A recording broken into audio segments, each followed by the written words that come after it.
Good morning.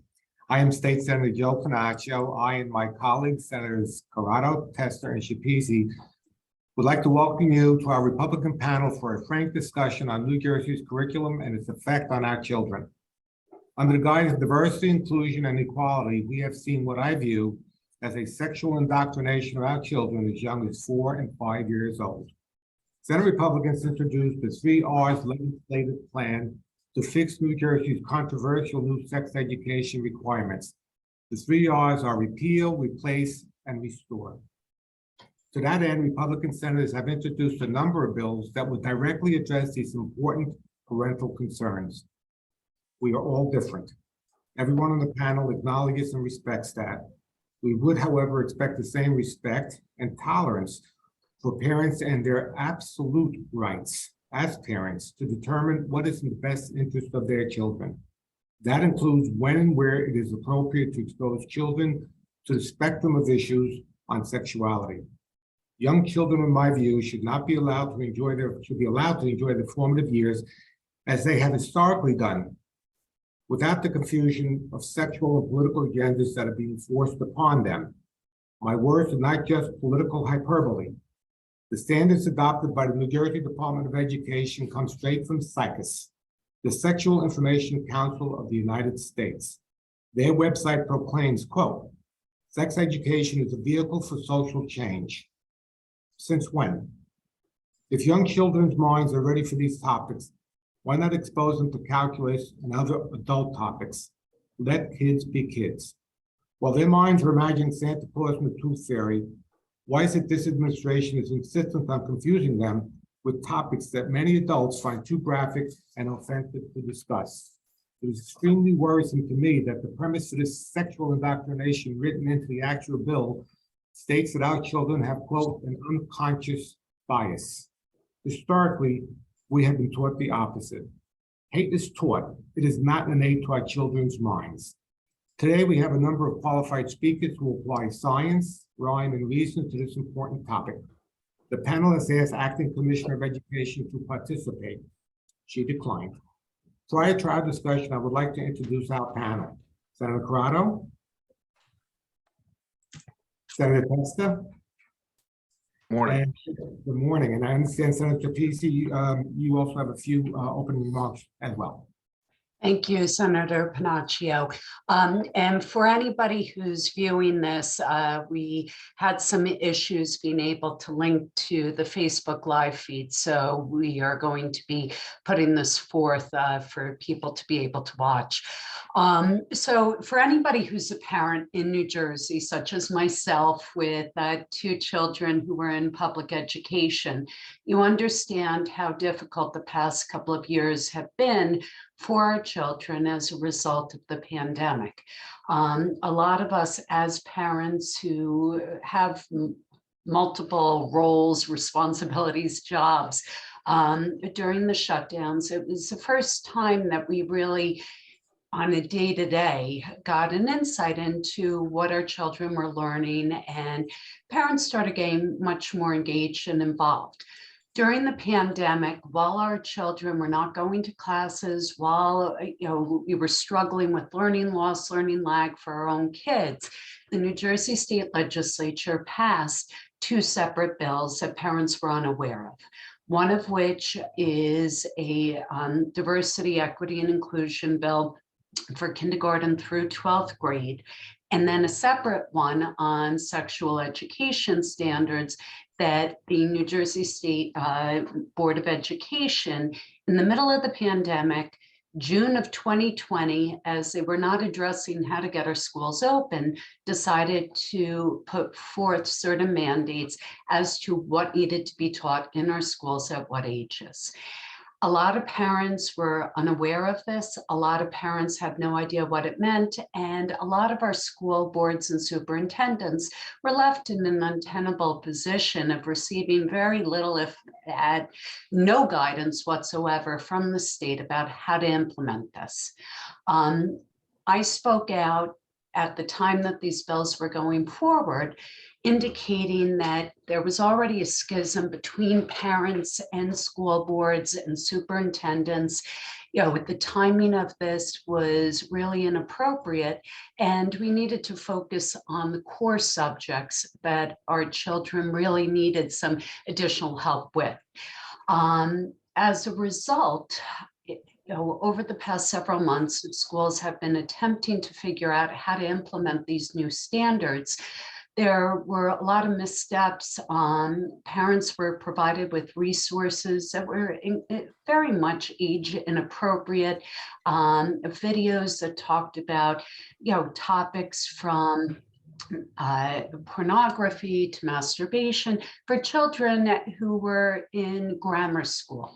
So I think a lot of parents have become engaged. A lot of parents are just wanting transparency and understanding as to what's being taught, how it's being taught, as well as what their options are as parents.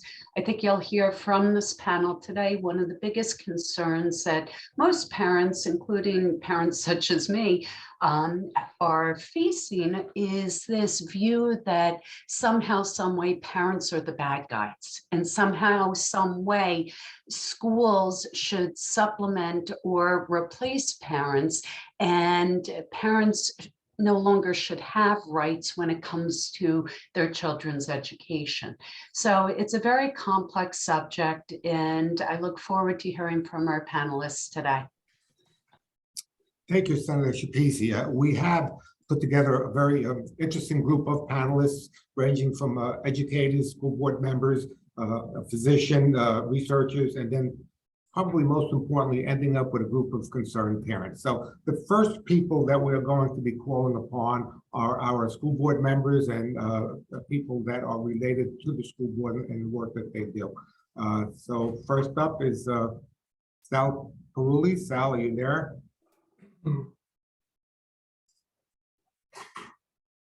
Good morning, Sal. Yeah, you're sideways, Sal. Yep, you're sideways and you're muted. There you go. All right, Sal, tell us a little bit about yourself. Give us a 2-3 minute introduction, and then hopefully you'll be around to take some questions from us. Sure. So my name's Sal Piarulli.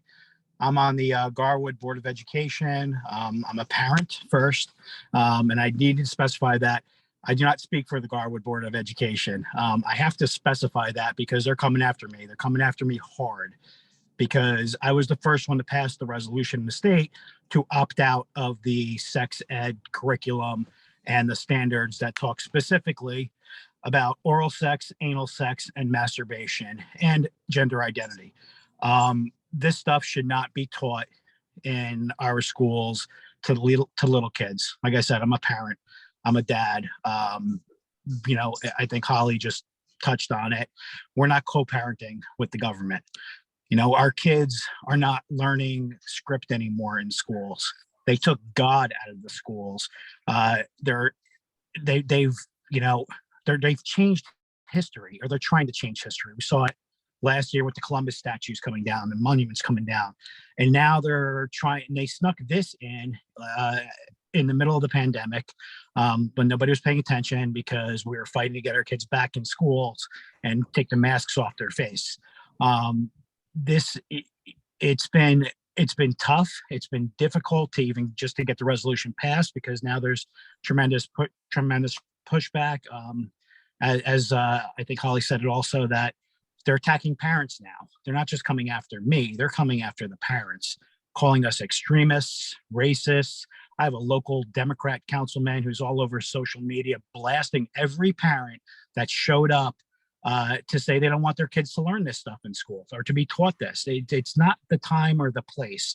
And to me, anyone who defends these teachings, who thinks it's appropriate for little kids to learn about this stuff or be taught this stuff, for anyone who thinks that it's okay that our little kids should be taught anal sex, oral sex, and masturbation between the ages of 9 and 13 by an adult in a classroom setting, well, that person should not be allowed near children at all.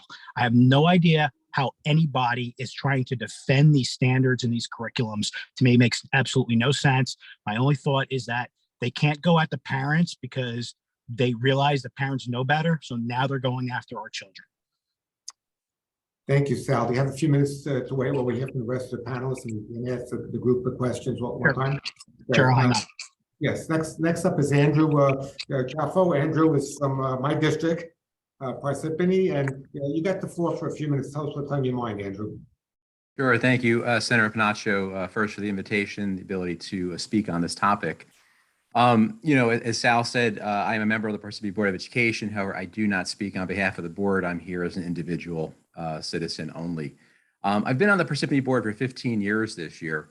And in 2019, when I ran for re-election, I determined the night that I won that was my last term in office. I was not going to run again. 15 years was enough, allow other people to have the opportunity to serve on the board. However, what I witnessed in 2020 during COVID, with school shutdowns, mask mandates, vaccine mandates, et cetera, then culminating with the new sex education curriculums and the New Jersey student learning standards, I reconsidered that. And I just felt it wasn't the time to step away because, again, as Sal said, he did a great job with his opening remarks. We are, I think, at a crossroads in terms of what public education in New Jersey is really going to do for our kids. We've seen the United States over the last few decades decline in its world standing for public education. New Jersey continues to be high in the US, usually placing in the top 5 somewhere. So we do a pretty good job here. But, when you think of the constitutional right for a free and thorough public education, where does sex education come into this? Where does the line be drawn between what a parent's rights are to teach and define morality to their kids and what's right and wrong to public education? And unfortunately, the NJEA has a great gig going on, right? So they have dues for their members of about $1,300 per year that members must pay because they must join the union. That money gets funneled to the NJEA, millions of dollars in revenue to them. They then back political candidates who support their ideology. So the majority of the legislature, backs them and to some degree is beholden to them because of political contribution. So it's a really vicious circle that we're in. So we're battling the teachers union, we're battling the New Jersey State Legislature to some degree, we're battling the State Board of Education, the State Department of Education, and we're a local school board, right? And we have all of these outside forces. So when parents come to us and say, hey, what about this new curriculum, for our younger kids? The best we can do in Parsippany is say we're going to implement that in a way that supports the norms and morals of our community. But when you have the Secretary of Education coming in and saying, we're going to withhold funding for any districts that don't implement these things, we're looking at millions of dollars of losses in state aid. So where do we draw the line? And it just forces us to make very difficult decisions. So I think we're really at a crossroads where we have to have this discussion. Maybe one of the benefits of the whole COVID lockdown was the parent involvement in home education to see what their children were learning. So that really invigorated people to come to school board meetings and speak their mind, whatever the topic was. We had a lot of public participation in Parsippany on this curriculum. And I don't think parents are going away very easily. So thank you. Thank you, Mr. Choffo. Next up is Kathy Stanzione. Kathy's unique in the sense that she was a teacher. Kathy, tell us a little bit about yourself, how many years you taught, and thank you for coming forward. Maybe perhaps one of those lone voices that is speaking out against this from the background that you do have. Well, thank you for having me. Good morning, everyone. And I want to thank you for holding this panel and bringing this to the attention of the people in New Jersey, because not everyone does know about it. I'm recently retired, and I say recently because I did teach up until 2020. So I did the remote thing, and I also eventually went back. And it was a nightmare what went on. The learning loss was exponential with students. The psychological, the emotional toll was immeasurable. And all the mandates didn't help. New Jersey public schools were #1 in the nation, and that no longer is the case. I don't recognize our schools anymore. In all my years, I'm a product of public education. My children are a product of public education, and I had a wonderful career in public education, and we need to get back on the right track. Second to their health, the most important thing is the education for children because it's what helps determine their successes. And most importantly, materials that we teach, besides our methodologies that we have to focus on, they need to be age appropriate and grade appropriate. Children need to have conceptual development. And if they don't have that, the material is meaningless. And from what I'm seeing when I look over the standards, when I go into individual local districts and look at the curriculums they've posted, these are not age appropriate things. Young children in kindergarten and first grade, we're worried about them making a straight line, walking through the hallways, learning to capitalize the first letter of their name. These are the things that we need to focus on, not gender identity. The terms and the definitions I look at, they're right over their heads.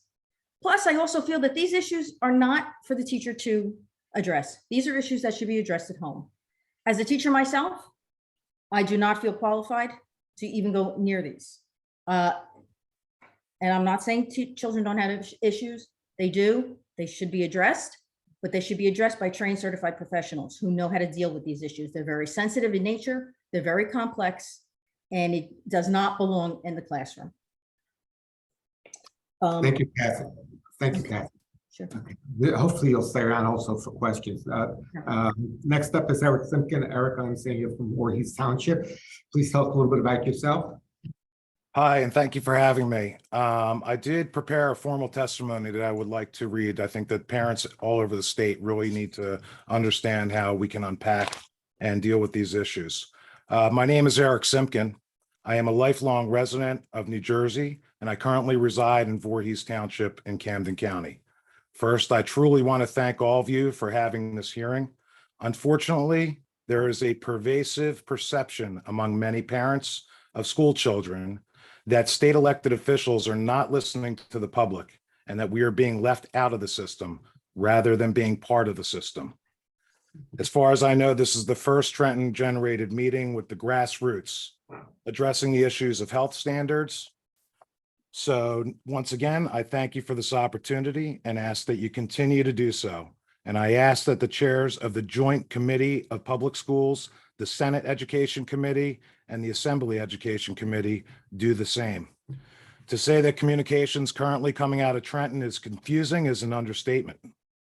On May 9th, I attended and testified at the Senate Education Committee hearing regarding Bill S-2481, Transparency in Health and Sex Education Curriculum Act, which requires, according to the bill, boards of education to solicit public input on sex education curriculum, set standards for curriculum delivery in subject areas, and requires boards of education to post curriculum plans online. For a bill that loudly boasts transparency, I found it to be anything but transparent. First of all, a copy of the full text of the bill was not available for the public to read before the bill was railroaded through the committee by the committee chair who sponsored the bill. So cogent public input by parents and guardians, which the bill claims to engage and address, really could not be made in a very productive or meaningful way. Interestingly, all the positive positions taken on behalf of the bill were made by lobbyists representing various well-funded education groups. One lobbyist praised the bill's transparency aim. How can that even be when the bill's language itself wasn't presented before the hearing or heard by the committee? I believe I was one of only a few parents there who testified about the bill. My bill was based solely on the very general description of the bill that was presented by the Senate, by the state's legislature's website. My testimony's basic point was that the standards are set by the state and that the curriculum review committees on the local level is not true transparency or deliberative, since the curriculum must follow the state standards. Senator Michael Doherty tried to ask many questions and tried to voice concerns about the bill, but the committee chair, Senator Gopal, shouted him down. This was not productive and once again raises issues of transparency. It appears that there will be committee amendments to the bill regarding various issues, such as having local districts post sex education curriculum to their websites and other issues. But the bottom line is that S 2481 does not address the issues that many parents want to be addressed, and that is the standards. The bill is misleading in having parents believe that they have a say in what's going to be taught in their school. But in reality, those decisions are made by the state standards and not the local districts. S 2481 is basically a diversionary piece that attempts to make parents think they have a say in the health standards and other issues with their school board of education, when in fact these decisions are made by the State Board of Education in Trenton. Most recently, a press release was issued by Senators Ruiz and Gopal to say that they are partnering with an organization called Jersey Can to help parents understand how the public school system works and how they can get involved. They have created a program called Parent Champions for Strong Schools. This program is to provide comprehensive training and tools you can use in school advocacy actions. While I'm sure there will be quite a bit of information shared, it does not address the real problem of Trenton not listening to the constituency. I believe it to be another tactic that redirects parents away from the issue at hand. This is deceptive. The issue is the standards, and they need to be readdressed. The standards are readdressed by the State Board of Education every 5 years. We don't have 5 years to waste on this issue. The standards need to be addressed now, and the State Board needs to do town hall meetings to hear what the parents have to say. There's no reason why the State Board has to be pinned down in Trenton with meetings during the day when most parents are at work. There's no reason why the State Board can't meet during an early evening in the North, Central, and South to hear why parents are concerned and what they are thinking. The NJEA has pegged parents as extremists for voicing their opinions on the health issues and other issues confronting our public school system. For years, parents have been asked to get more involved in their child's education. Now that parents have gotten involved by standing up for our children, we are labeled extremists. The NJEA held a 4-day conference on July 4th through July 14th. The title was Teaching is Political, Advocating and Organizing for Social Change 2022 Summer Collaborative. This is a 4-day workshop convention being taught by the Radical Pedagogy Institute. Google it, I kid you not. And they are exactly what their name indicates, right down to their resource materials that explain how math is racist. Math. Again, I kid you not.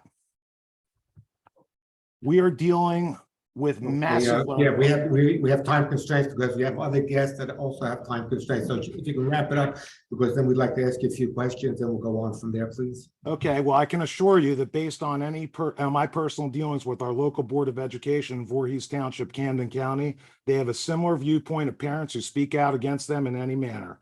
I'm running with 3 running mates for Board of Education Voorhees, and we are standing for what we know is right, and we will never back down. And lastly, I will leave you with this. We do not co-parent with the government. Thank you, Eric. First, I do want to agree with you about the bill that's up right now. It's a smokescreen. Being transparent about a lousy curriculum doesn't make that lousy curriculum any better, does it? I do have a question I'd like to throw out, and then my colleagues, I'm sure, have some questions as well. It's really, you really can't opt out of a class because the curriculum is metastatic. It's throughout the entire school grades as well as throughout each age. So it's K through 12. So would a better way perhaps be opting in versus opting out? And even that, because of the fact that it's woven in through all the entire curriculum, how do we do that, or can we do that? Let me jump in, Senator. I think opting out is probably the last thing you should be doing. You have to start, it starts at the local level. Do what my Board of Ed did, do what I did. Do a resolution that you're not going to teach it in the schools, the sex ed stuff. If you create a resolution, get that written into the curriculums, the resolution written into curriculums that you're not teaching it. That's the only way to do it. Opting out, like you said, it's going to be sprinkled out throughout the curriculum, throughout the school year. They'll do it under the radar. So it has to be within, you have to do a resolution. So you're not going to do it. It has to start at the local level, and parents have to speak up. I think Andy had mentioned that they're threatening. I think it was the communications director of the state came out and said, we're going to cut funding if you don't do this. Well, to me, that's extortion. Now they're thinking they're coming after the Board of Eds by cutting funding. They're actually going after the children doing that. And they're going after the teachers who have to fork out money every year to pay for supplies. Now they're saying they're going to cut funding because we're not doing what they're saying in teaching our kids about anal sex, oral sex, and masturbation. It's completely absurd. So back to your question about opting out, that should be a last resort because nobody's going to opt out and they're going to put it through. Even opting in, how about not making the time and spending money on a class or anything like this? Let's put that money towards something else, towards teaching kids math, teaching kids science and history, the right history, not the changed history. That's it. Thank you. I think, yeah, I agree with you as far as it's a misnomer to think you can either opt in or opt out. Again, because it's so metastatic throughout the curriculum and throughout the ages of the children. Honestly, got to chuck it, throw it away. A question, Senator Corrado. Just to follow up to what you said, the school boards that have been vocal and adopted the curriculum, adopted resolutions opposing the new standards. Have you heard from anyone from the Department of Education? I don't know, and I can't speak for, we're the first ones. Garwood was the first. My resolution was the very first one. I can't speak to it. Let's just put it that way, because if I say something, they're already trying to get me kicked off the board. I'm just telling you flat out. They're trying to get me kicked off. They're trying to get it removed because I started a domino effect. And if they get me removed, they're hoping that these 17 other school districts that followed me are going to also change their mind. So there's pressure on our board to rescind the resolution because they need to indoctrinate our children with this nonsense. Thank you. Great. Senator Testa, any question? I do. I really appreciate Mr. Piarulli's comments and everyone's comments. But, to Mr. Piarulli's point, I've said this from the very beginning that if these materials were shown to your 8-year-old child by a neighbor, they would be charged with a Megan's Law offense. Why is it then okay for the schools to adopt this into their curriculum and force it to be taught to your children? To Ms. Stanzione, I'm a proud product of public schools as well in the city of Vineland, and I really appreciate your insight as a now retired teacher in the public school system. It really disheartened me during the budget hearings when the Department of Education said that, they didn't hear any negative commentary in the public portion for comments. Look at the state of New Jersey now. I found that to be absolutely laughable. How many people know how to log on to a hearing for the public comment portion for the curriculum that's going to be adopted in our public schools?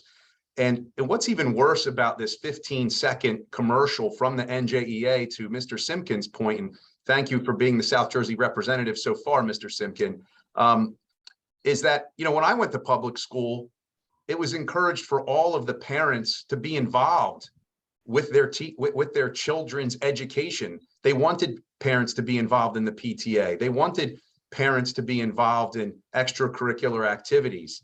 Now this reeks of, if taxes are your issue, New Jersey's not for you. Well, if your children's education is your issue, then New Jersey's not for you. It's mind-boggling that this is actually being said by the largest teachers union in the state of New Jersey. And I'm so thrilled to have such an astute panel represented here today to say, you know what, parents have had enough, and that parents are not okay with co-parenting with the government. So thank you so much for being here. If I could just address that, Senator Testa, you're absolutely right. We have done a complete 180. I was PTA president when my children were in middle school, and it just so happened they were revising the health curriculum. And I was asked as the president to gather parent volunteers. We met over several occasions. The district provided us with all the materials that they let us review, and they asked for our input. What we thought was inappropriate, they took out, and we ended up having a curriculum that everybody was happy with. So, I was on the IRS team for over 15 years during my tenure as a teacher. We couldn't even discuss a student unless the parent was notified. A child who's at risk of retention, you don't retain a child unless you discuss it with the parent and you make a mutual decision. I don't know what happened. This is it is completely foreign and antithetical to what education is. Thank you for those comments. And you know, and what you just said about being the president of your PTA was exactly how it's supposed to work. There was actual transparency, not this shoved in at the 11th hour where no one else could see it in the middle of a pandemic to be adopted by, you know, the curriculum. And then the ultimate in quid pro quo that if you're not willing to adopt this as part of the curriculum, you're going to lose funding. You know, I'm a criminal defense lawyer. Where I'm from, that's called extortion. You know, you're not allowed to do that. But apparently it's okay if the Department of Education does it. So thank you. Thank you. Senator Schepisi, do you have any questions? Yes, first off, thank you to all of our panelists. And I think one thing that we also need to focus on in all of our schools is not only what the curriculum is that's adopted by the Board of Eds, but also what are the ancillary resources being utilized? What are the websites that kids are being directed to? What are the links? What are the books being used in each of the classrooms? And I know there's been a big debate and controversy in a lot of our schools regarding the appropriateness of what books are available at what ages. And I think there's this kind of false narrative out there that somehow, some way we want to ban books. But I think it's something that parents are actually more focused on. You know, some of the books that are being put forth are very sexually explicit in passages and texts and a whole host of things that is not appropriate for an 11 or 12-year-old to be reading, regardless of the additional messaging within the book. It may be more appropriate for somebody who's a junior or senior in high school, but you know, and I think there's a lot of misinformation about some of that stuff as well. But one of the bills that was working its way through the Senate, and this is why it's so important for board members, parents, everybody involved in the school district to follow what is coming down the pike on the NJLEG website with respect to curriculum. There was a bill that was up for a full vote in the Senate that got stopped in its tracks because of some of this backlash that would have mandated for the State Department of Education to identify only certain vendors for all of our textbooks, take away all homeschool from our local boards, that you would only be permitted to use certain textbooks moving forward that the State Department of Education deemed to be inclusive enough of material and different concepts, and would have taken away the rights of our local school boards to actually use textbook vendors moving forward. And I just want to ask if any of you guys were aware of that and what your thoughts are on that. I was not aware of that. And it frightens me that the state would have that kind of authority over a local school district. I mean, look, the concept of home rule for local school boards has been eroded over decades of legislature. So we have some things in our control, but not an awful lot, and especially when it comes to the learning standards. I think, Parsippany's tact, at least the members of the school board who were also opposed to implementing the sex education curriculum, was to carefully implement it in a way that wouldn't have us in the sights of the Department of Education, because we don't want to be there. And to Senator Testa's point on extortion, they're very clever on how they would withhold funding. So school districts are evaluated with something called a QSAC, or Quality Single Accountability Continuum. So the state would just simply come in and evaluate our standards and say that we're missing the mark on certain things we should be teaching. So they're going to do it in a way that's very insidious to withhold that funding. So I'm just looking at a book. It's called "It's Perfectly Normal." I'm not going to show it. It's for grades 10 and up. But if I were to show you the illustrations in this book, you would be appalled. And this is for elementary students. I don't think it's in place in New Jersey, but it is in place in other parts of this country. And this is what we're faced with. Our kids experiencing this kind of material outside of the parental relationship that they have. And parents aren't even aware of what this is. And I forget who raised the point about ancillary materials. Boards of ed approve textbooks and curriculum, But there's a whole lot that we are absolutely not aware of. And those ancillary materials, as well as the point of view of teachers instructing our students, we don't have great insight to that. And it's very difficult to gain that. So we can have a very good curriculum, but we're not sure how it's being taught. And it's another way we're not in the classrooms to see that. So you have to trust your administration that they're actually not only implementing the board's policies and its wishes, but they're doing it in a way that meets the morals and values of the community. And I think there's a big miss there. I have a final question for Mrs. Stanzione. Because you're an educator for, I assume, many years, where did we go wrong? That's a good question. I think we've slowly eroded parental input and involvement. We live in a society where we have, both parents have to work. So there's not as much involvement. And I really think the school districts are, I don't want to say to blame, but they're the ones that need to spend the time to reach out. The home connection is our biggest issue. And it's difficult. And, as a teacher over the years, yes, I interacted with many parents, but I also had difficulty sometimes getting in touch with them. So I think there's that connection there, and it's incumbent upon the district to make sure that the parents are involved in this. Every district is unique and has its own needs.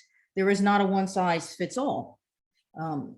Depending on where the district is, the demographics, and the diversity.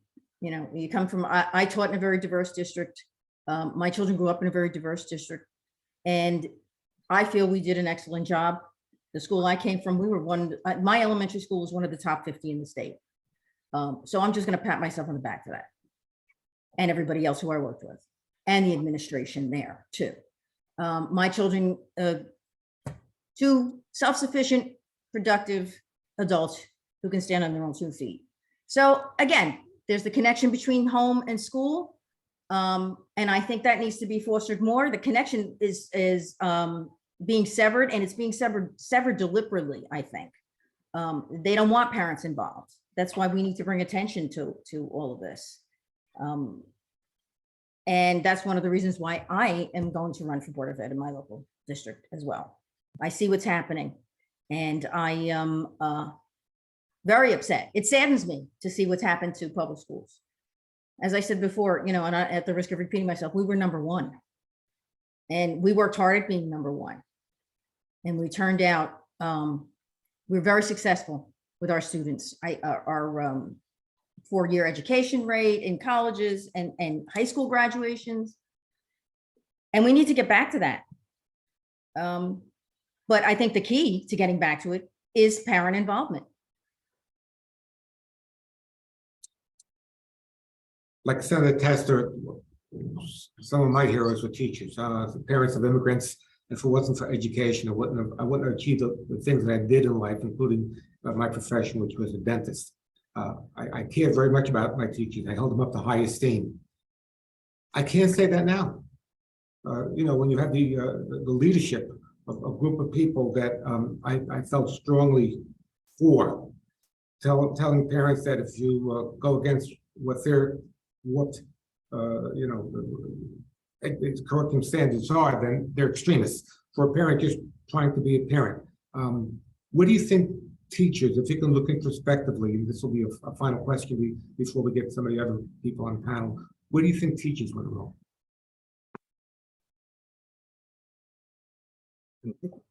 Kathy? Senator I'm Eric. sorry, I thought you were Eric has talking his to hand Senator raised as Testa. well. I'm sorry, where did teachers go wrong? Yes. I We don't heard know if we need more parental involvement. We get that. But it seems that the organization is fighting the parents instead of working with the parents. So, Well, but you need to separate the teachers from the organization. The ideology that is proposed and put out by NJEA, it doesn't necessarily mean that the teachers agree with that either. I, for one, did not. And I know many of my colleagues didn't, but that's all you're hearing. and that's all you're seeing. This actually goes back to the point, I don't remember, I think Andy, you made the point or that they're forcing teachers to belong to the union. That's no longer the case. As of 2018, the Janus decision came down from the Supreme Court. Teachers do not need to belong to NJEA anymore or any union. But they don't promote that. They don't get that information out there. So the fear factor that they've been placing with parents with what's going on in the world, and is the same fear factor that they choose to promote with teachers. And we need to educate ourselves to understand what's going on, what our rights are, and what we can do ourselves to help ourselves. Final question, Senator Testa. Senator Pennachio, I just want to recognize Eric Simkin. He has his hand raised. So Eric, please. Oh, sir. Eric? Yes, thank you again. I wanted to add that although I agree that the sex education standards are a nightmare and a problem for parents and children everywhere, I will tell you that that's the tip of the iceberg in the 2020 learning standards.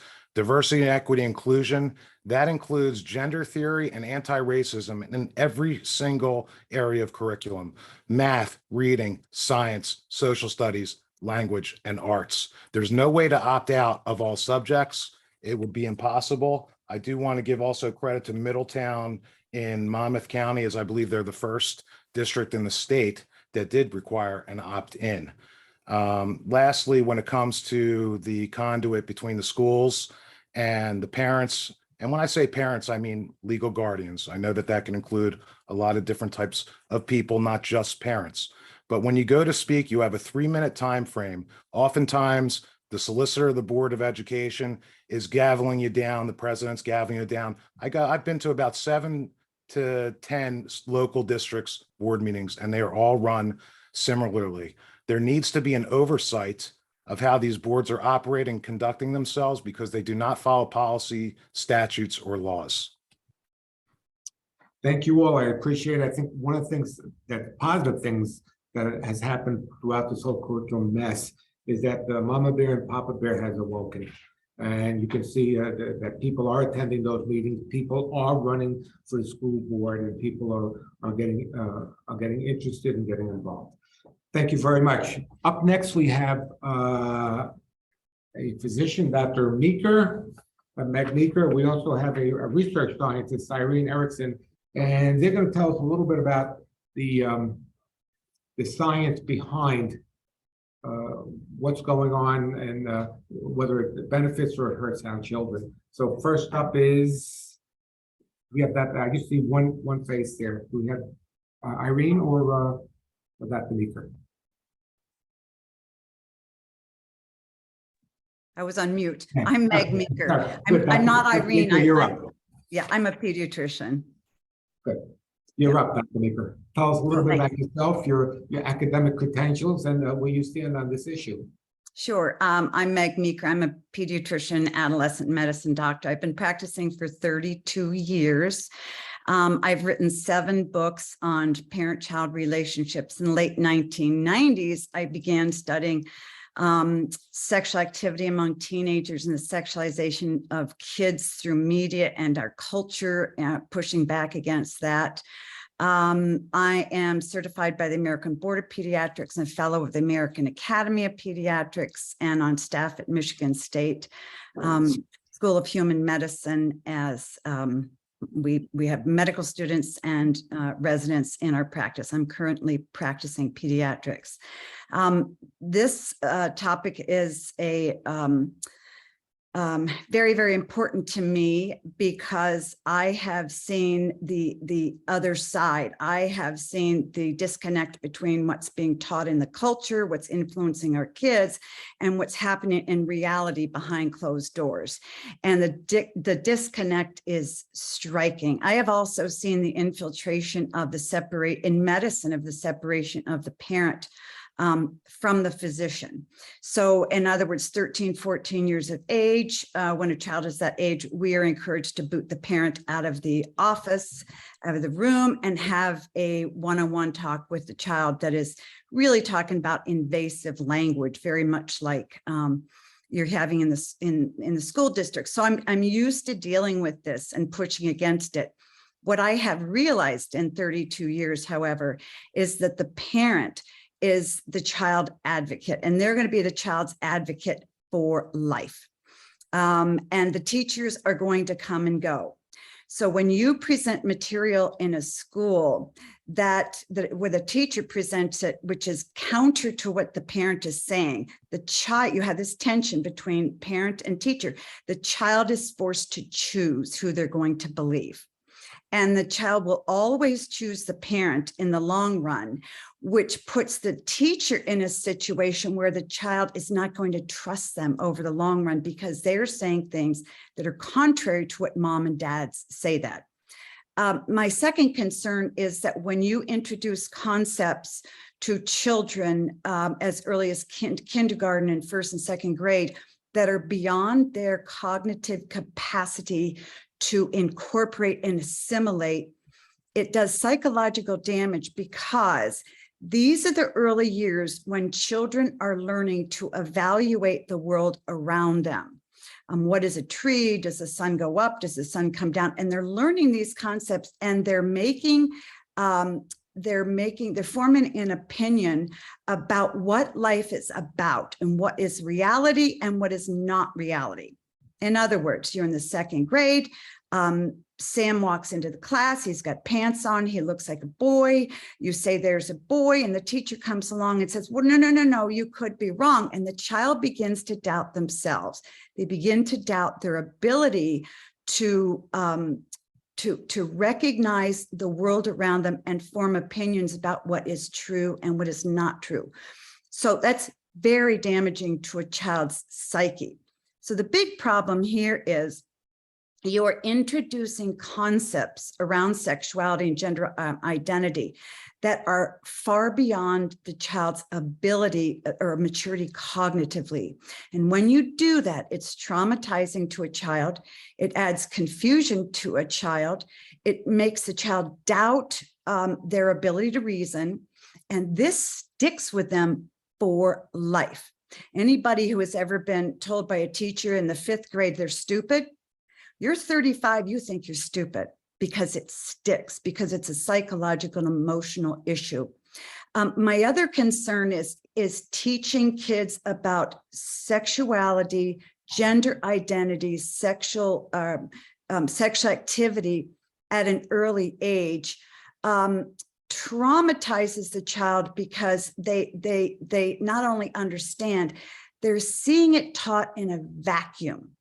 And kids know that sexual activity, sexual orientation, and gender identity are more than just an activity or thought. They know that intuitively. Sexual activity, masturbation, so forth, it's not just like going to the bathroom. And they know that, but they're not being told the whole story. As far as getting to the 8th grade and talking about oral sex and anal sex, teachers are not taught the medical data. You pick up any medical magazine, and anal sex and oral sex are taught as high risk behaviors. They are damaging. When a child or an adult participates in anal sex, it's going to be, there's going to be a source of tension with other people. It's high risk behavior. The incidence of getting disease through anal sex is at least twice as high as through vaginal sex. Teachers are not taught that. So teachers are teaching, according to the medical community, about a very dangerous high-risk behavior that can have lifelong consequences. Some would argue that sexual activity at 8th, 9th, and 10th grade is as dangerous or more dangerous than smoking cigarettes. Because if you smoke a cigarette in the 8th grade and then you stop in 9th grade, your lungs can recover. If you start having sexual activity in 8th grade, 9th grade, or 10th grade, and you contract HIV, that's going to affect you for the rest of your life. Or herpes, which stays with you for life. Teachers are not taught this. So this isn't just a moral and an ethical issue. It's a very serious medical issue. And I've written a whole book, Your Kids at Risk. I wrote a whole book on the effectiveness of condoms in combating these infections. And the bottom line is, and I testified at a congressional hearing around 2000 about the reduction of cervical cancer and how condoms don't adequately protect against that. You're going to have teachers teaching 8th graders and 9th graders that anal sex, oral sex is just another sexual behavior that a lot of people choose. And it's okay as long as maybe you protect yourself. That is medically inaccurate. And I don't believe that that's ethical for teachers to be teaching kids things that are medically wrong. And teachers aren't being trained about this. And so and again, I think that we're teaching concepts about gender and sexuality and sexual orientation that are beyond a child's cognitive capacity to understand what this has to do in the context of their whole life, how to assimilate this into them. We're also teaching concepts to children who are pre-pubertal. So you teach about sexual orientation to a 4th or 5th grader who doesn't have sexual feelings and is not engaged in any kind, doesn't understand what sexual activity is. They don't have the ability to figure it out. You know, am I bisexual? Am I gay? Am I straight? The other one, the other point I wanted to make is this, because I've spoken to thousands of kids about sex over the years, spoken in arts academies, very liberal academies. Children, teenagers feel tremendous pressure to identify, to label themselves as straight, gay, or bi before they graduate high school. This is a tremendous pressure. And so what they're finding is that their identity, the most important part of their identity, is not who they are as a human being, but who they are as a sexual being. So there's a disproportionate teaching about self-worth and value as a human being put on sexual identity and gender, which trumps the identity and value of yourself as a human being. And I believe that value as a human being is more important than your value as being a sexual being. Your sexuality and sexual identity are part of who you are. But when it's taught as being the sum and whole of who you are, the most important part of who you are, we're misleading children and we're psychologically really damaging them for life. And that's just the beginning of how I feel. So. Thank you, Doctor. Please hold on, because we want to hear from Ms. Ericksen, our researcher, and then afterwards, hopefully, you'll hang around for a few minutes, and that way we can ask you some questions. Okay, Irene Ericksen, please tell us a little bit about yourself, about your credentials, your academic credentials, and how you feel about the issue. Thank you. Can you hear me well? Yes. Okay, it's an honor to be here. It's an honor to be on panel with Dr. Meeker. I have such high respect for her. I'm a senior research associate with the Institute for Research and Evaluation out of Salt Lake City. We've been evaluating sex education programs for 30 years, including many federally funded studies. I was one of 6 national consultants to the landmark CDC meta-analysis of sex education effectiveness that was done in 2012. My colleagues, Dr. Stan Weed and I, have had an article published recently reviewing the effectiveness of comprehensive sex education, or CSE, worldwide. And I've presented these findings at the National Academies of Sciences, the Department of Health and Human Services, and the UN Civil Society Conference in the last couple of years. So I'd like to share 3 points with you today. The first is that there's a certain amount of smoke and mirrors science going on in sex education research. For example, the claim is made that CSE, which we could also think of as contraception-based sex ed, CSE has been proven effective. You'll hear that all the time. Yet when a credible scientific lens is used to examine studies that were designed to test the causal impact of CSE, and that means experimental or quasi-experimental studies. Could you just The- define CSE, please? CSE, comprehensive sex education. Okay. That is sex education that focuses on sexuality, on contraception. It's the thing you're talking about that teaches oral, anal sex, that teaches that you can have these kinds of sexual contacts safely using condoms, and you know, that there's no value judgment about you know, having sex as a teenager, as long as that you know, it's you've got to get consent and use a condom, and those are the two, you know, requirements. So I'll use the abbreviation CSE, but that's what we're talking about. So the claim is that these programs have been proven effective. But when you actually look at studies designed to test the causal impact, which is what we have done, the evidence disappears. So it's like a smoke and mirrors thing. They tell you this, but when you actually look. So for 30 years, there have been few positive long-term effects for the target population and more negative effects than you've been told. I could go on about that. The CDC meta-analysis I consulted on found no statistically significant reductions in teen pregnancy or STDs and no increases in teen condom use that were attributed to school-based CSE programs or caused by school-based CSE.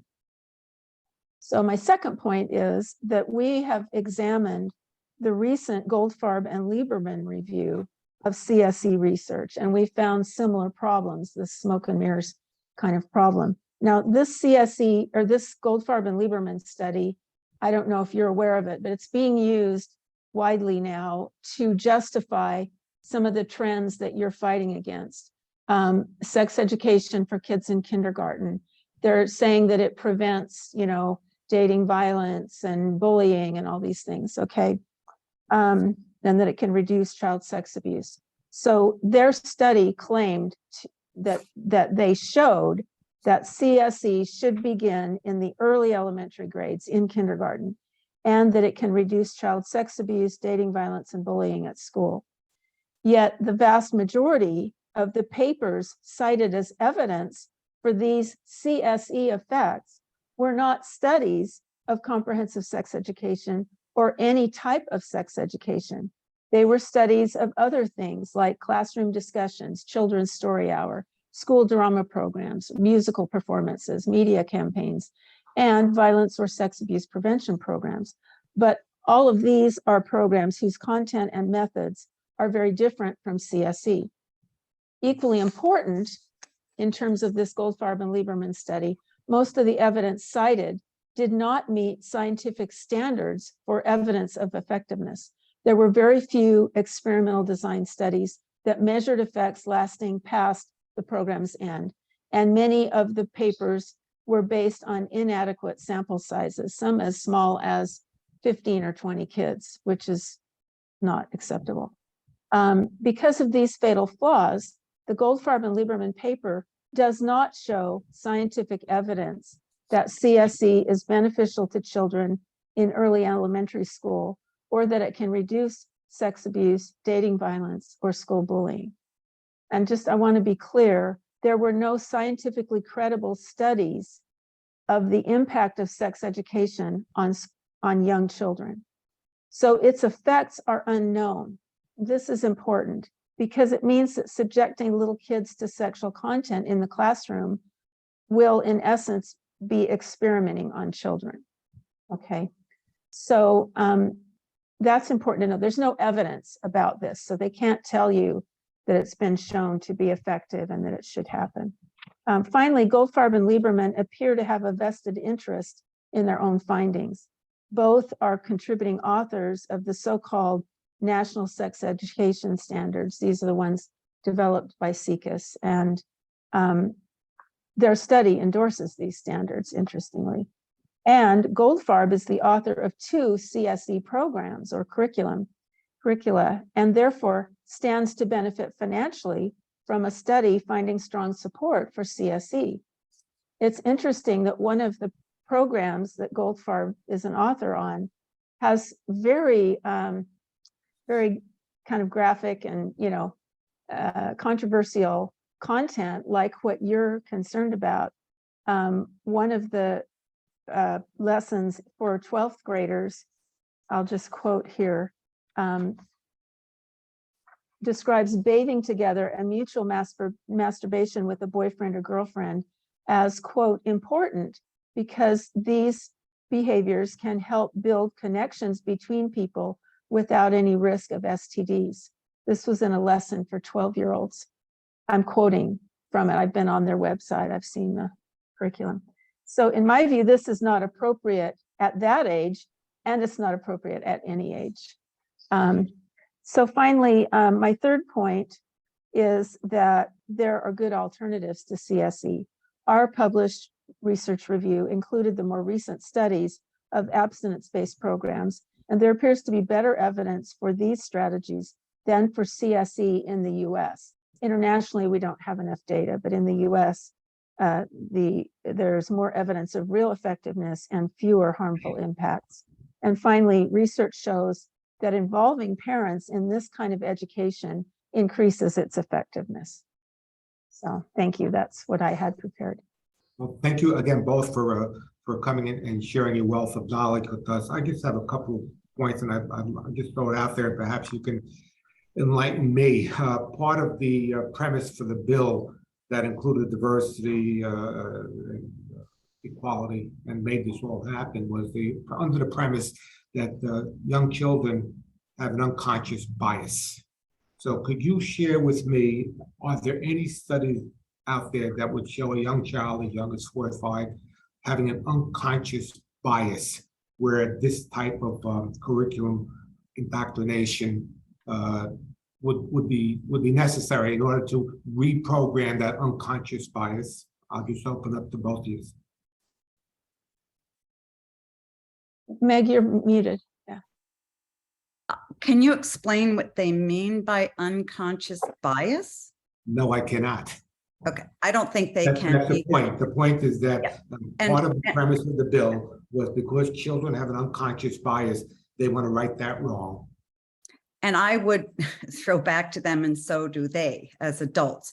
However, I believe that genetics is important in kids. And I believe that genetically, kids there's a genetic component of communication with the brain that says, I am a girl and you are a boy. And that is reinforced by their parents during those first 5, 6, 7 years of life. And that will not change. That will never change. It's a genetic issue. It's a biological issue. And it will always remain the fundamental teaching of parents. I also wanted to bring up another point, that Irene and I come from a background of physical and sexual health. Our purpose is not to come in and say children should be bi, straight, gay, or whatever, that, or moralizing or philosophizing. Our job, my job as a physician, is to make sure that I keep children disease-free, that I keep young girls from getting cervical cancer. So mine is a medical standpoint, and I can show you that introduction of comprehensive sex ed in children and talking to children, 8th graders, about, oral sex and, vaginal sex leads them to potentially very high risk for getting diseases. So that's our bias. I'll just add, in terms of your question about studies showing bias in young children, I'm not aware of any. There are, quote unquote studies or papers quoted in this Goldfarb and Lieberman that, where a teacher goes in and reads a storybook, an LGBTQ storybook to kids, and then they have a discussion, and then the teacher reports it was a good experience. The kids were very open, and this is in like 3rd grade or even younger, but that's not a study. of, of anything. It's not showing cause and effect. But here's something that's interesting. In the Goldfarb and Lieberman paper, they actually talk about this because they make it clear that they are concerned that they want to get to kids when they're young to change their attitudes about sexuality and sexual. So they say, let's see. The early grades may be, in fact, the best time to introduce topics related to sexual orientation, gender identity and expression, gender equality, and social justice before hetero and cis normative values and assumptions become more deeply ingrained and less mutable. Children learn gender role attitudes at an early age from observing the people in their families. It is important to introduce concepts that would disrupt stereotypical and harmful biases related to gender and sexual orientation during this formative time.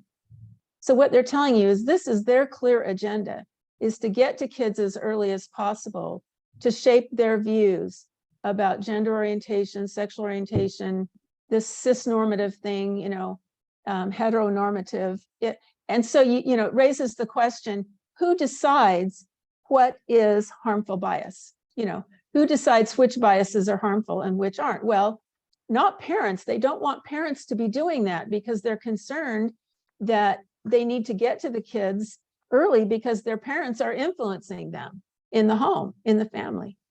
And I thought that was just kind of stunning that here in this supposedly, scientific paper, they come right out and tell you what their agenda is. It's really very clear. So. Thank you. Senator Corrado, do you have any questions? Senator Testa? Thank you, Senator Pennachio. Dr. Meeker, you used the word genetics, and I'm glad that you used the word genetics because I think all of us agree that DNA are the basic building blocks of all of us as human beings. And, those of us that are on this panel often get accused of being science deniers. So by using the term genetics, do you mean that you actually want us to recognize actual science and follow it as well? Exactly. Children aren't a blank slate, which is what the argument is for the other side. In other words, I can take this child and I can influence their bias and I can change who they are, how they think. And if I change who they are and how they think, I change their behaviors. My argument is, and any parent would know this, a child comes out with a genetic predetermination of their behaviors, their thoughts, their actions, the way they walk. And we know that studies on infant boys versus infant girls show that there's a difference in how they, their interest in looking at things. For instance, if you take a mobile and a person's face and you hang it above the girl will focus on the person's face. If you hang it above the boy, the mobile and the face, the boy will gravitate towards looking towards the movement of the mobile. So children are born with these inborn propensities that you cannot change regarding how they see, how they perceive the world, and their personality. So they are not empty slates. And it's funny because the other side is sort of saying they are and they aren't. They're born with a bias, and that bias is all programmed by the culture. Genetics doesn't play a part. So we need to shift that bias. But everything in medicine says, no, children have a genetic component that determines, look at a mother and a daughter, they may walk similarly. Their tone of voice may be similar. Their hair color is similar. Their body stature is similar.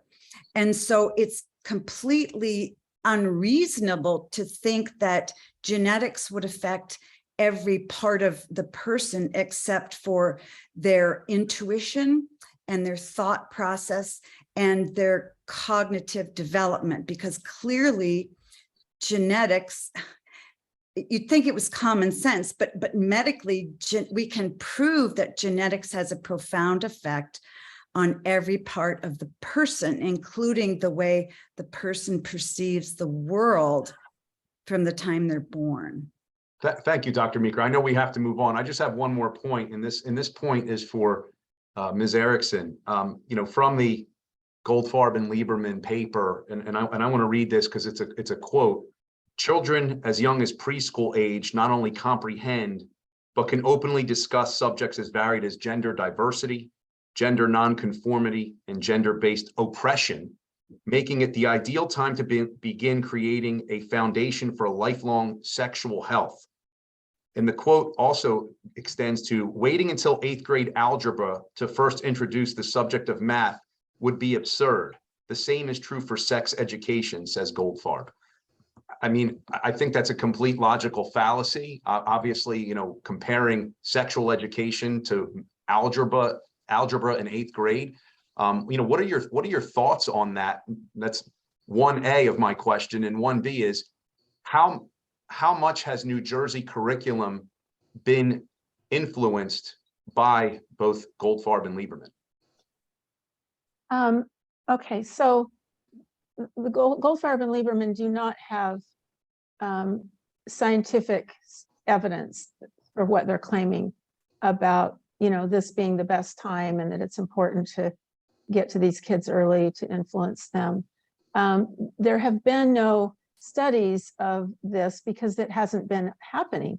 You have to have something happen. You have to have a sex education program being taught to, 5-year-olds in order to study whether, what the impact is. And we just haven't had that.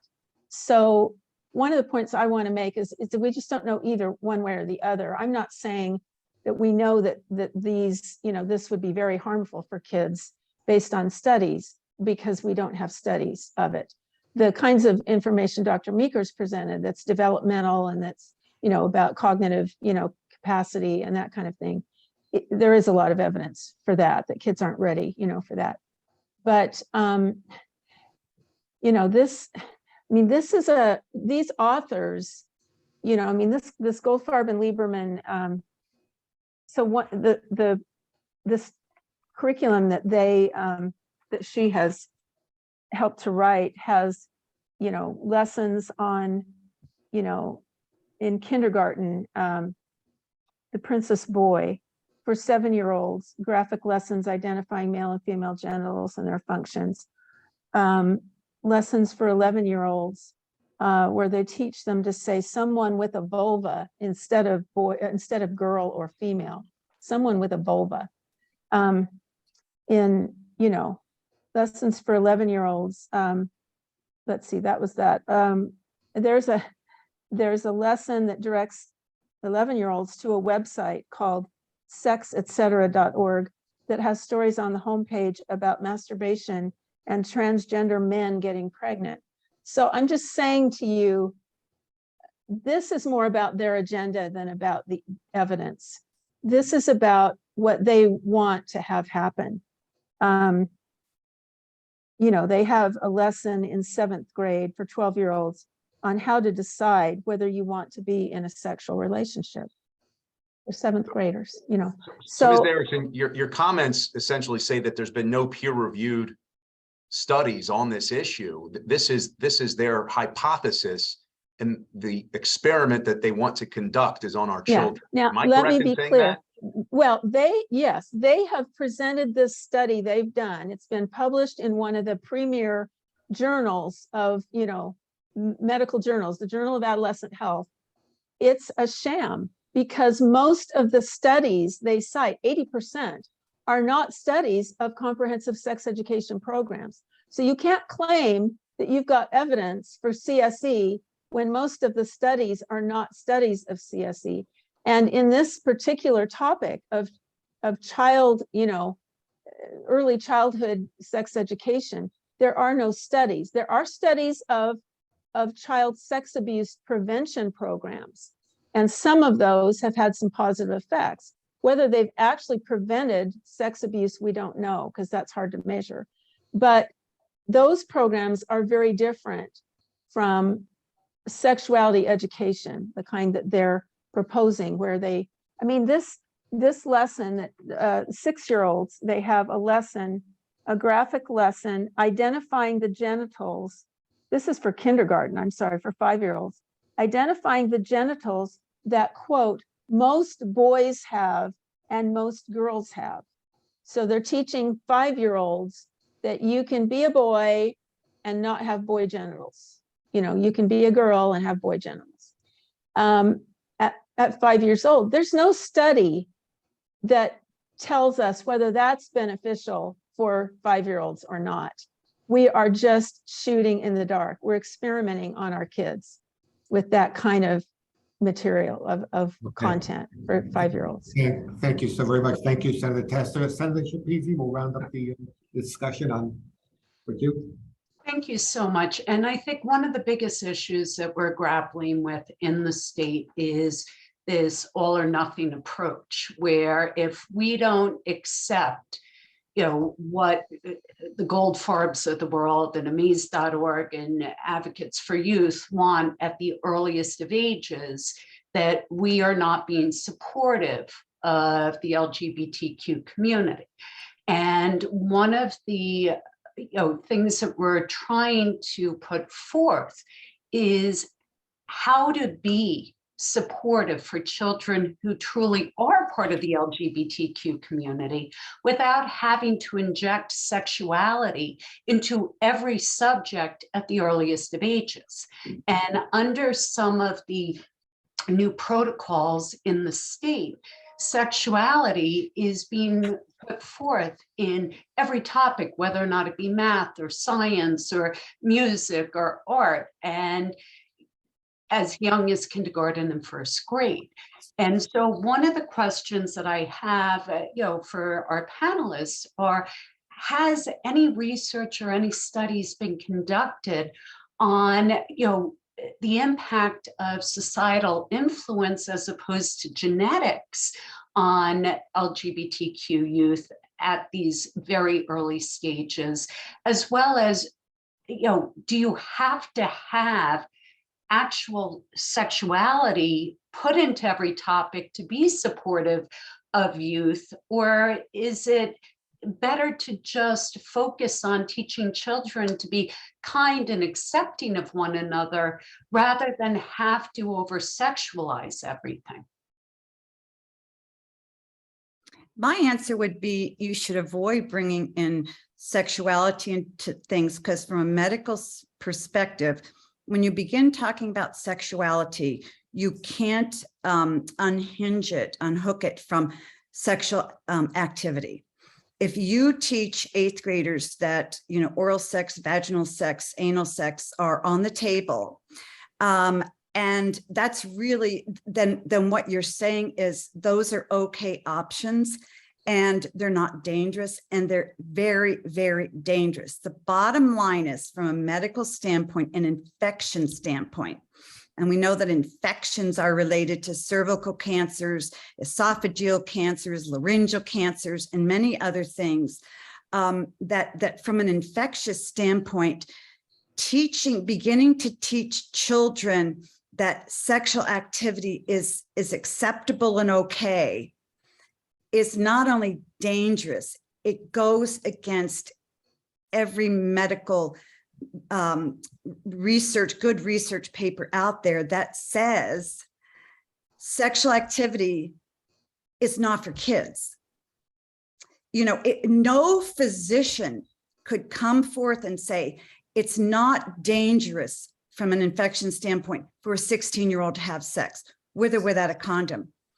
So the message for LGBTQ trans is that sex is not okay as a kid.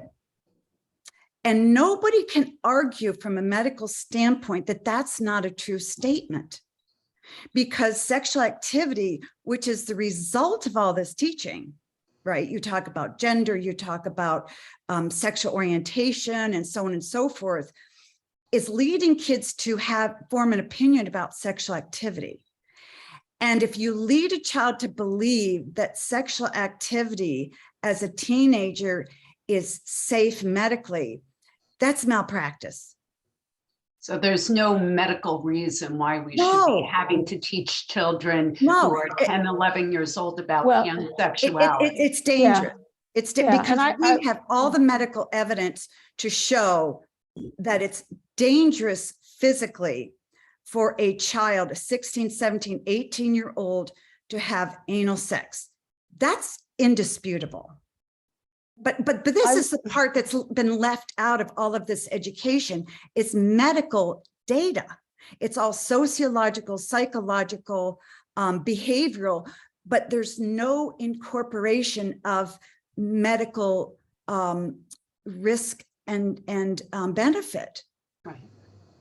I would just add that in terms of your original question, I'm not aware of studies that look at the impact of, on young children of these, different messages and things. I am aware that there's quite a lot of evidence now that the transgender trend is looking like social influence is having quite an impact on it's skyrocketing for teenage girls, the rate of transgenderism. The curve goes like this, and in about 2015, it goes like that. So there is social influence that happens. But I would just say that in terms of prevention programs like, bullying and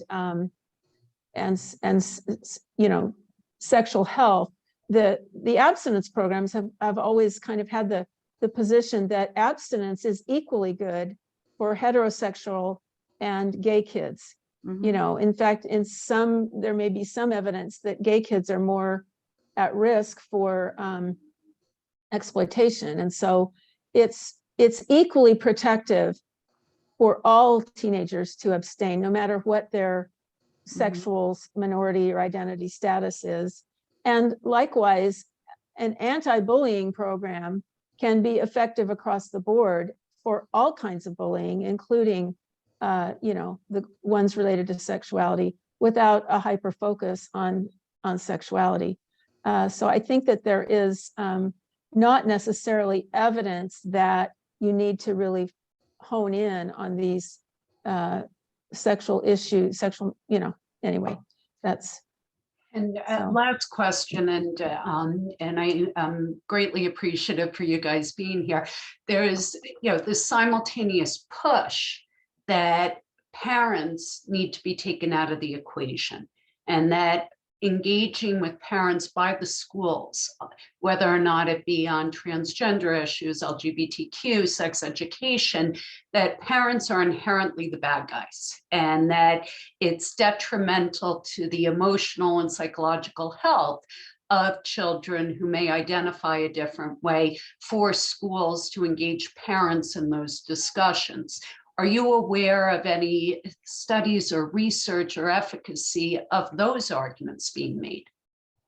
Well, sex education studies show that parent involvement, the programs that have parent involvement where they assign homework for the kids to go home and talk with their parents about the topic they discussed in school, and that have evening meetings for parents where they come together and are given, in support and instruction. Those are more effective programs when they involve parents. I would also just throw in, it's an older study, but it's fabulous, is the Ad Health study, which looks at what are the major influences in a child's life that affect positive behavior. And by far and away, number one was the parent, and number two was a teacher. So that shows that the parents have the power to help their child choose healthy behaviors over teachers.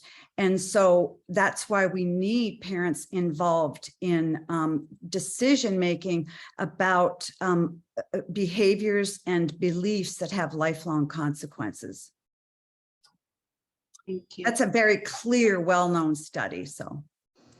Thank you, Doctor, and thank you, Ms. Ericksen, for your very insightful testimony. Now, before we go on to perhaps maybe the most important group of witnesses today, our parents, there's a short video that we'd like to play for you, just a few seconds. We don't agree on everything in New Jersey, but we all agree that our kids deserve a world-class education. So when extremists start attacking our schools, that's not who we are. People who only want to fight to score political points should take that somewhere else. We don't agree. Thank you. Now, we have three parents, and Charlotte Cologne, we're going to give you the courtesy of going first. I know you have time constraints, and we don't want to keep you too much, but we understand that what you have to say is very important. And please tell us, are you an extremist or not? I am not an extremist, and I had a lot of paper here to go through, but in the interest of time, and to also, as my friend Sal likes to say, you speak from the heart, and it gets the message across a lot better. I was not going to do this. I was not going to say who I was and my background, because I can't stand it that it seems like what your ancestors did or your parents is now like earns you brownie points in this life. But there's something that needs to be said. I'm an immigrant from Puerto Rico, grew up there, came for college. Depending on the sun and how my melanin is working, my tone might be a little lighter or a little bit more, brown. So it depends what category I fall into. I am married to a man that grew up in Paramus, is very fair, and my children look very fair with curly hair. One is blonde and the other one that will come in November, God willing, who knows? So when I learned about the bill coming out about diversity, equity, and inclusion, my heart went to my throat. I'm really not even surprised about this, because when I was in college, and this is dating back to early 2000s, even into my grad years, this was as hot as it could be. To talk about diversity, to talk about equity and inclusion was the best thing. And if you were a Latin person, you were a minority, you were immediately deemed that this is beneficial to you and you must agree to it. And if you were not, then you were deemed you're white and you're not really that much of a minority. So when I saw that it was coming down the pike to my potential kids' school, it was troubling. I already severed my ties with public school because I knew that it was not even public schools anymore. And I hope I don't offend anyone, but really, we in my household like to call it government-run schools. They stopped being public schools a long time ago. And we made the sacrifice to put all our children through Catholic school. Now, my worry at the time was that they were gonna push this down everyone's throat, even Catholic schools or private schools. Long story short is that I can't imagine what my child is gonna be told that my husband has inherently an oppressive behavior towards me. What is my son gonna think of my family? Or his grandmother, my mom is white, blue-eyed blonde, and my father is more dark. But that is disgusting. I didn't leave my country to come here so that I could be facing this type of reverse racism. And I have a call to the state legislature and the governor, where I say to them, you cannot legislate your way out of intolerance, racism, and just pure evil. That's a matter of the heart and in the soul. We can teach kindness and respect in the classroom. When it comes to the LGBTQ and however many other letters keep adding to that mantra, a human being is a human being, and we treat them as such. Whether or not in my household that behavior is accepted or not, that's none of anyone's business. Just like one of the doctors was quoting that the source of their research wanted to debunk traditional family. Well, I was taught that when I was in Syracuse University in the early 2000s. The patriarchal society wanted to just get completely destroyed. Right? Women that stayed in the household were deemed like you're backwards. What's wrong with you? Men should now stay in there. That's no one's business, and no one should be judged accordingly.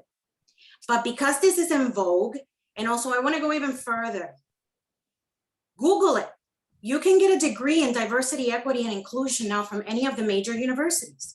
And you can get a degree and get a job, well-paying job, being a DEI officer in a company or in the government.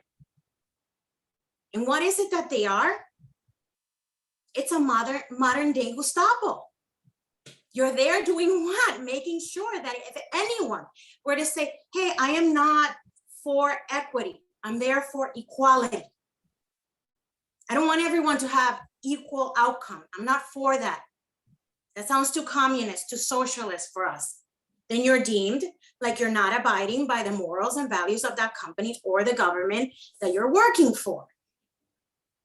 Now this is infiltrating to the young ones so that people like me that were brought this up when I was in my early teens, early 20s, now you don't know any better. You don't know what equality is. You don't know the pursuit of happiness. The only thing that you know is that everyone has to have the same outcome. Everyone gets a ribbon, right? We've all heard of that. Everyone gets a ribbon. I want the government to get off my back and off my family and my dining room table. I want the government to respect that if we've chosen to live in New Jersey and we pay our taxes, and mighty high that they are in Bergen County, and then we decide to also choose, because as we're having this hearing, one of the things that I want to exhort parents, your child going to kindergarten, to third grade, fourth grade is not waiting for the legislature to take action and Murphy to wake up. You have in September to make a choice. Do you send them to your public school hoping to God that the teacher they have will respect you? Or you make the hard choice of homeschooling or sending them to parochial or whatever private school is within your morals. That's a financial cost. And we bear it with a happy smile, and we have to cut costs left and right. But that has to be said, that the choices that families are given in New Jersey are slim, and you're making families strained economically. That's not fair at all. And the other side that I want to tell you all, I have a fellow mom here, Amanda, who will speak after me. She's also representing Emerson and Bergen County. In our June 8th meeting, where we were presenting the curriculum, aside from being a total sham, one of the first things out of our superintendent's mouth was, well, you must be a racist, to one of our fellow parents. That is despicable, that even it would be uttered. And the fact that these folks can get away with it is horrific, horrific. So as much as we can present, and I applaud you, Dr. Meeker and Dr. Ericksen, the other side always comes back with some remote study that they want to back into. We were told our kids would be more likely to be abused, sexually abused, if they didn't know their body parts. We were told that there is high incidency of suicide among LGBTQ students, and if they're not confirmed in the school by their peers that this is okay, then they would commit suicide, and ergo we would be liable for that. That we're in some way promoting their way of feeling ostracized. So all that I'm trying to say here is that the other side has as many arguments as we can come up with.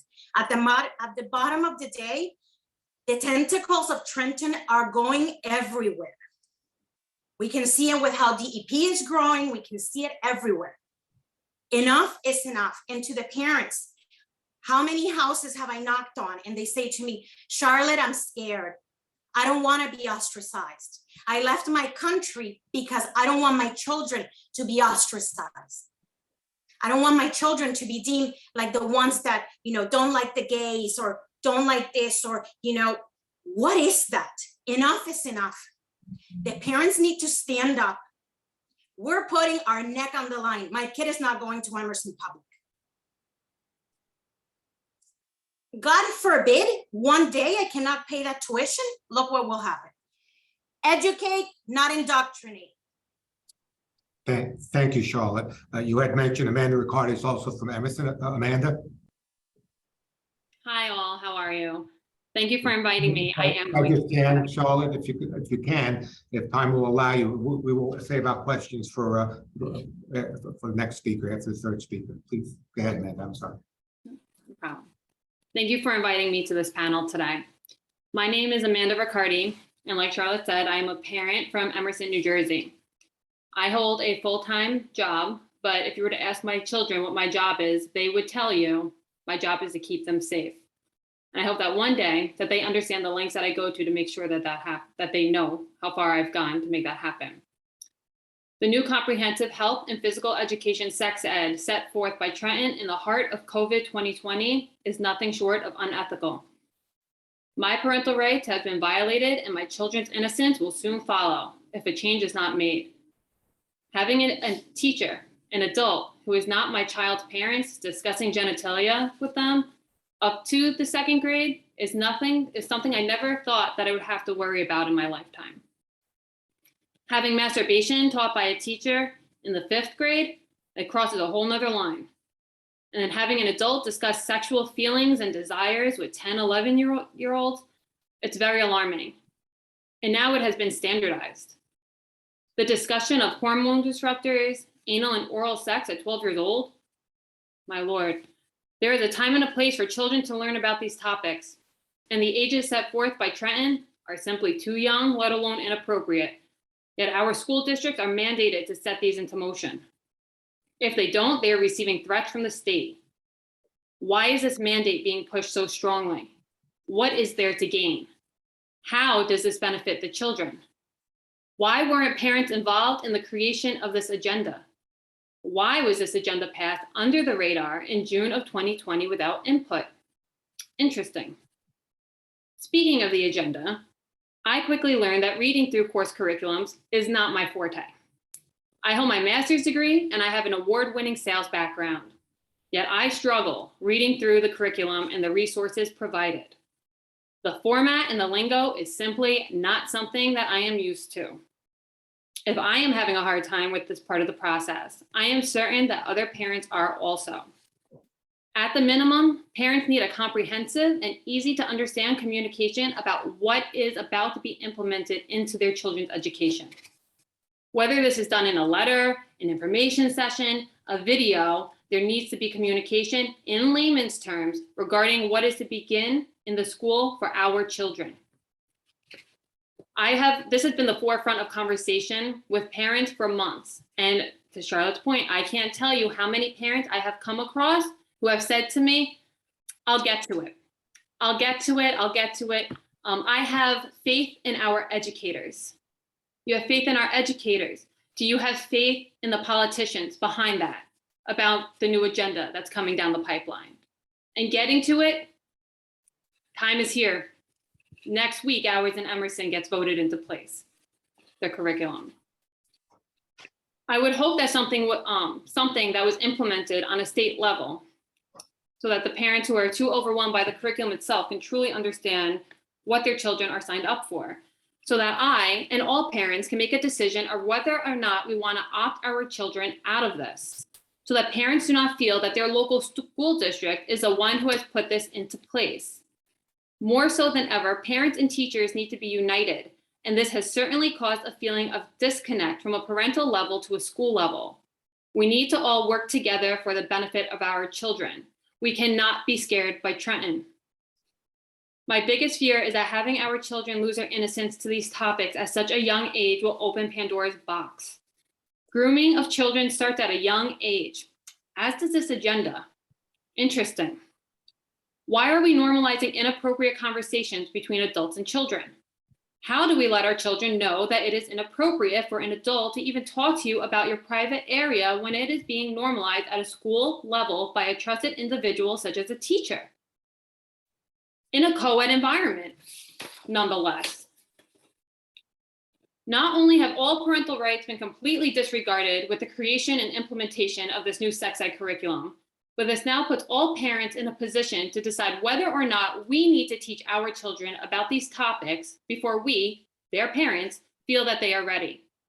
Whether or not we decide to opt our children out of the sex ed curriculum, the playground is a proverbial water cooler for elementary age students. Word gets around, and now that it will be taught by a teacher, there is no longer any kind of mystery or doubt to that word. It is fact to a child. In terms of parental rights, our hands are tied behind our backs, and we are watching our children go down a conveyor belt where they are being used as political pawns. It should be the parents' right to teach their children about these subjects until the children are at an age-appropriate level. We live in New Jersey, in a county with high-ranking school districts and some of the highest-paying taxes in the United States of America. Yet our rights of parents are where? Our children's rights to innocence is disregarded. A change needs to be made to protect our children. I would be more than happy to be a part of that change. Please help us make this change for our children, the ones that we have vowed to protect, that I have told them it is my job, my duty in life to protect them.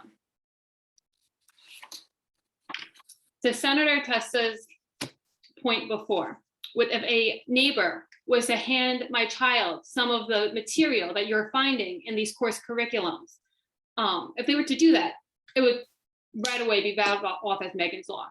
A fun fact about my family is that my husband and I made a decision to move our family out of a town that we loved because we were living next door to a registered sex offender for child pornography.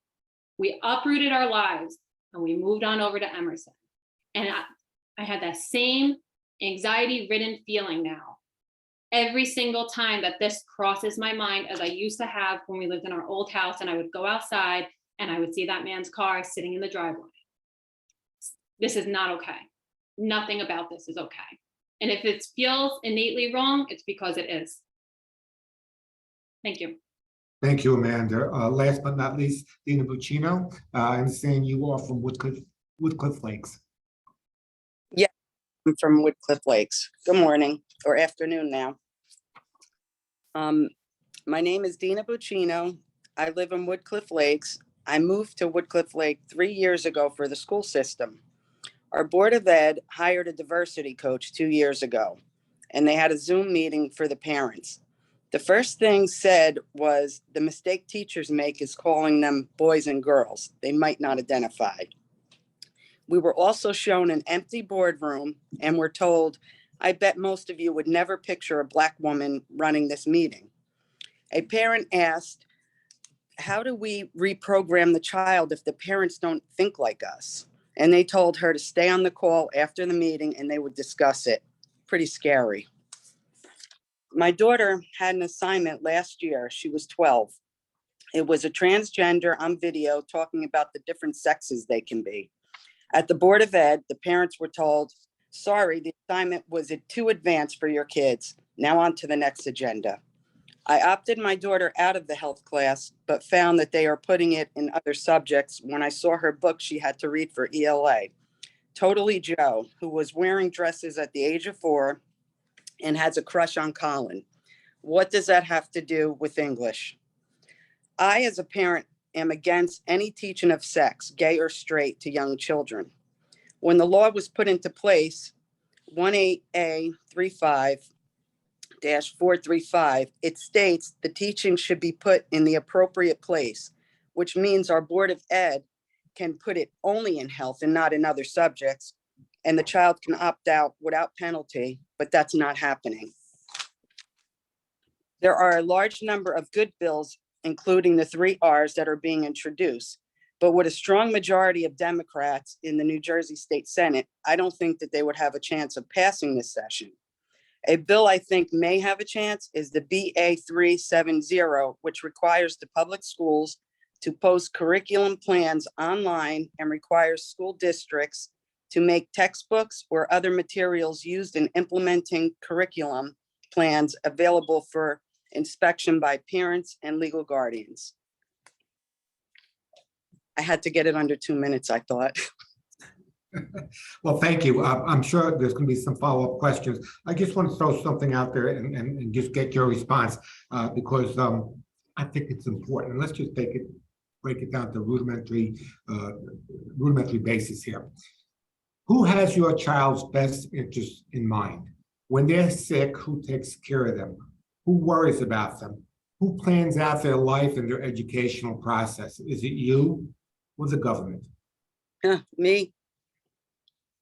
Yes. Parent. And how do you feel about the government superseding you now and telling you it's in their best interest that they should learn this subject matter no matter what age? That at one point or another, it will be that before you decide with your husband or your partner, whoever it is, to adopt or conceive a child, I should send a letter to Trenton and say, are we in it together?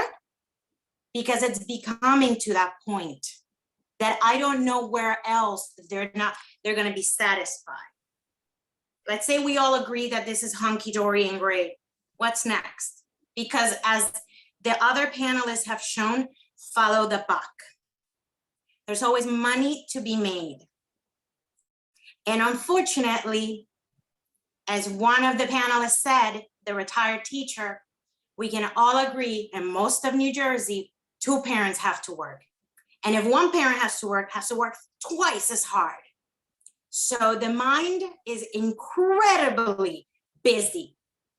And just to give you an example, I'm doing this in between vacations and my husband having to run emails and has 2 little kids. I know Amanda's probably having, the background is crazy, and Dina, I can bet you're doing the same.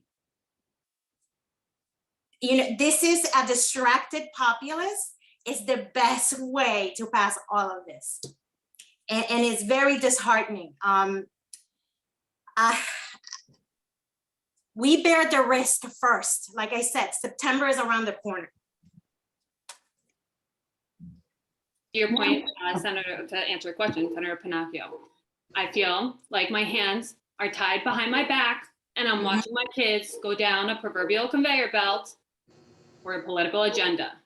They are going to mess up their minds at such an early age, something I've been trying to protect my children from forever. I learned a long time ago that those closest to you aren't always the safest. And this, it goes right against that. We're talking to children, or teachers are talking to children about things that teachers aren't necessarily taught to do. They did not go to college and have an education and a background in teaching 7-year-olds about their genitals. Or if somebody sits there and says, you know, I'm not really too sure what gender that I am in the 5th grade, they're not a counselor, they're a teacher. Right. They're not a doctor, they're a teacher. The 3 of you have put yourself in the spotlight. I just want to end with this before we take some other questions. You're in the spotlight. The governor has said that anybody that disagrees are partisan actors. We have the NJEA, you saw the video, you're called extremists. And we went to the Department of Education, their spokesman basically said that the concerns that you have are putting this quote in a dangerous place. So are you dangerous? Are you extremists? Are you partisan actors? I guess even a simple yes or no will do, just to get the record straight that we're not dealing with nefarious people over here, but rather with moms that are concerning and love their children. I am not, but I take that like a badge of honor and I take it in the chin. That's just me. I am not an extremist. I think they might want to look in the mirror instead of turning it around on other people. That's right. I'm not an extremist. I just am a parent who cares about the children, my children, and all the children in school. And I don't want to give up my rights to the government and this agenda that they have. We all share that badge of honor. Senator Corrado? Yeah, I just want to thank the panelists for being brave enough to stand up and speak out and, you know, really advocate for your kids. It's not always easy to put yourself out there. And it's a concern that we literally hear on a daily basis from parents all across the state of New Jersey. I don't care where I am, you know, where I could be food shopping and someone will come up and say, you know, bring it up. And we share your concerns. But you even mentioned people that don't necessarily feel comfortable coming moving forward. And we hear from them too. They're concerned about repercussions to their children or even from the community. So I give you a lot of credit. And it becomes a full-time job, just going through the curriculum and trying to figure out. And you are fierce warriors, and we're really proud of each one of you. Thank you. Senator Schepisi? So coming from my district, thank you as well. And, I share as a mom, as somebody who has 2 full-time jobs, an 11-year-old and 18-year-old, and even being in government, there was a lot of stuff I wasn't aware of until the pandemic, until I had the opportunity to actually be home with my daughter, who was then a junior and senior in high school, and my son, who was in 3rd and 4th grade. And seeing firsthand, some of the messaging and how things have changed. And I think, to echo Senator Corrado's point, there are a lot of parents who have approached us, particularly parents from minority communities, who have expressed concern but are scared to publicly voice their concern because they don't want to be bullied or shut down or somehow, get reported or something like that. And so it's really important to hear different voices, to hear people's views and in a respectful way as to what their concerns are. I have a lot of parents who ask, how do we stay on top of this? I have board members, even superintendents, saying the unintended consequences of something that may on its face sound like a good idea are having repercussions. And how do we follow it? How do we stay on top of it? And I think, as we saw during the pandemic, a lot of this stuff slips through because people aren't aware of it. So I tell everybody, go on to the njleg.org website, and you can take a look at the bills that have been sponsored. You can go up and look under education curriculum and see what's being sponsored. There's a whole host of bills coming down the pike that may or may not ever get heard that further erode the parent-child relationship. There are bills that take away parents' rights to, if their child at the age of 13 wants to get treatment for mental health, the parents would no longer have access or the ability to communicate with the professional treating your 13-year-old child. And the age of consent would be deemed to now be 13 years of age.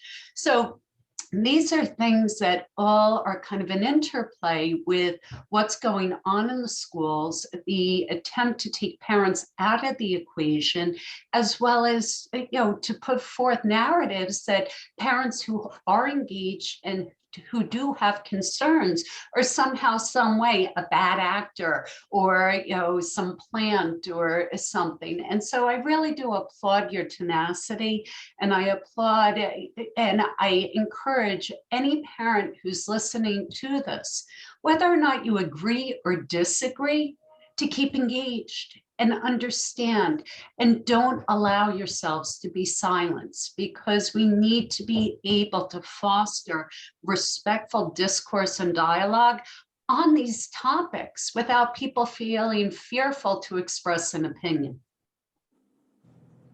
Thank you, Senator. Senator Corrado, do you have any other questions? No other questions. Good. You have a closing statement, I believe, if I may. I just do. 30 seconds before we wrap this up. Senator Pennachio, one thing I see, one of our panelists has her hand raised. Charlotte Kahn. I'm going to keep it very brief. The only other thing that I encourage all of you as senators is that we as parents are looking at this at the long term and the immediate. September is around the corner. Not everyone is able to pull their kid out of their public school that they moved into to prevent this. Not everyone can homeschool it or send them to a parochial school if that's where their values mesh up better. there needs to be a legislation. Even I understand that this administration is no pro that, but just make the symbol, push it, put it in their face. We need it, because what I'm noticing is that the middle class is getting squeezed out of New Jersey, and the upper echelon that can send their kids all through private school or schools that welcome their values can do that. And let's make sure that New Jersey's not for the ultra rich and then whoever wants to just comply. That is my advocacy to all of you. Cheryl, I don't want you for 1 second to think that we've just begun this conversation today. It was mentioned before. I know. Senator I follow. Fought against a recent bill that's up. I remember myself, and I don't think any Republicans had voted for the diversion and inclusion bill because of the unbiased, the unconscious bias that our kids have. We went as far as to even put an amendment in that bill that would have prevented kids 6 years and under from being taught anal, oral, and vaginal sex and not have any illustrations with it. And do you know that it was voted down? Something as simple as that. So I know. Just to show the absurdity of what's going on, but unfortunately, that absurdity is using our children as pawns. Again, I just wanted, before I give it to Senator Corrado, just thank everybody for their hard work and their efforts in joining us today. Hopefully, some people with a higher pay grade are listening, and perhaps we can get them involved too, and maybe we can change some of this nonsense that's going on. Senator Corrado, would you wrap it up for us, please? I want to thank Senator Pennachio for hosting this important hearing, and thank my colleagues, Senator Schepisi and Senator Testa, for being part of this, as well as thanking all who participated in our discussion on a topic that impacts the 1.28 million school children across the state of New Jersey.